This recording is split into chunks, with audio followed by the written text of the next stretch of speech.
राधे राधे दोस्तों। महाभारत की हर कहानी से हमें कोई ना कोई शिक्षा जरूर मिलती है। वहीं महाभारत की घटनाएं हजारों साल पहले घट चुकी हैं, लेकिन कलयुग में भी इन घटनाओं की प्रासंगिकता बनी हुई है।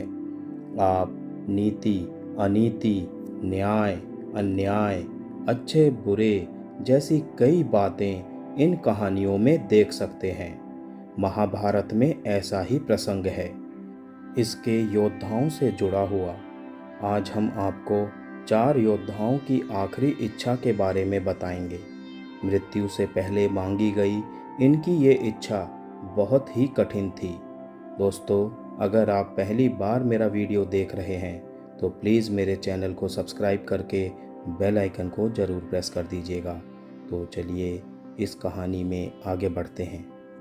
जब श्री कृष्ण ने भीमपुत्र घटोत्कच की अंतिम इच्छा के बारे में पूछा तो घटोत्कच ने विनम्रता पूर्वक कहा, हे प्रभु, यदि मैं वीर गति को प्राप्त करूं तो मेरे मरे हुए शरीर को ना भूमि को समर्पित करना, ना जल में प्रवाहित करना, ना अग्निदाह करना।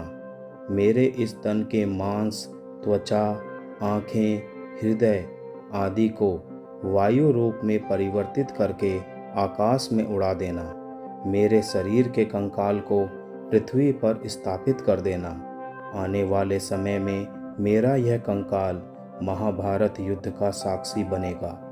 श्री कृष्ण ने घटोत्कच की मृत्यु के बाद उनकी अंतिम इच्छा पूरी की थी। युद्ध के समय जब विदुर श्री कृष्ण से मिले और मन की गांठें खोलते हुए उन्होंने अपनी अंतिम इच्छा श्री कृष्ण को बताई। उन्होंने कहा, प्रभु, मैं धरती पर इनका प्रलयंकारी युद्ध देखकर आत्मग्लानि महसूस कर रहा हूँ। मेरी मृत्यु के पश्चात मैं अपने शव का एक अंश भी यहाँ छोड़ना नहीं चाहता। इसीलिए आप मेरे शरीर को ना दफनाएं या जलाएं, बल्कि शरीर को सुदर्शन चक्र में परिवर्तित कर दें। श्री कृष्ण ने ऐसा ही किया। हिमालय पर संजय ने भगवान कृष्ण का कठिन तप किया। तप से प्रसन्न होकर कृष्ण भगवान प्रकट हुए और संजय से बोले, हे संजय, तुम्हारी तपस्या से मैं बहुत प्रसन्न हूँ। आज जो चाहे वो मुझसे मांग लो। संजय ने श्री कृष्ण से कहा, प्रभु, महाभारत युद्ध में मैंने अधर्म का साथ दिया है, इसीलिए आप मुझे पत्थर का बना दो, और जब तक आपका फिर से धरती पर अवतार ना हो तब तक इसी हिमालय पर पत्थर रूप में आपकी भक्ति करता रहूं।